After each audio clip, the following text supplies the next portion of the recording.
Olugendo lwa myaka 22 lwasobodde nalwo okubeera nga lutuukibwa ku ntikko. Ndowooza kibeeranga mukyala nga agumiikiriza emyaka 22 nga tafuna mwana.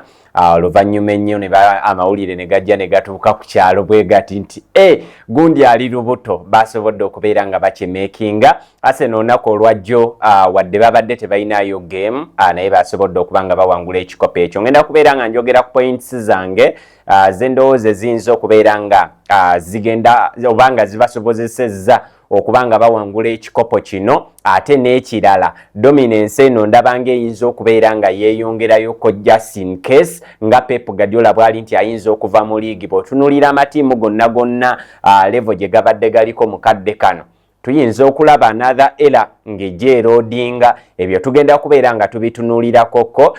Lunaku lwe lumu Arsenal lwe yawanguliddeko ekikopo, Vipers nabo basobodde okubeera nga beetikirako ekikopo kya liigi era nga kyekikopo kyabwe ekyomunaana wano mu liigi ya Uganda.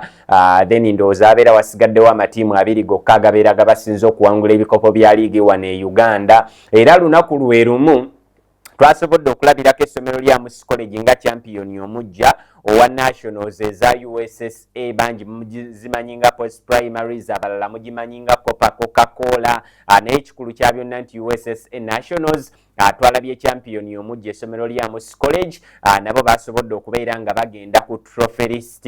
Embeera nga bwetambula era ndowooza bwonna ogenda okubala amasomero agabadde gafulumako Wakiso ne Kampala, awo Amus College ayinza okubeera nga y'omu ku ago amasomero galinga nga 5 mu kadde kano, because mbeera mutambuliramu St Juliana, ne mutambuliramu St Leo Kyegobe mu 97, ne mutambuliramu Ngaba Academy, ne mujja ne mutambuliramu Jinja SS, ndowooza ne St Joseph's Naggalama. Okusukkako awo tewaliwo essomero ddala liwangudde ekikopo kino nga lifuluma Wakiso ne Kampala. Kaakati naabo basobodde nabo okubeera nga beegattako olunaku olwajjo. Byebikopo 3 ebyasobodde okuwangulibwa ebyasinze okubeera nga bikola amawulire naddala mu nsi naddala wano mu ggwanga eryaffe erya Uganda, embeera nga bwe yatambudde.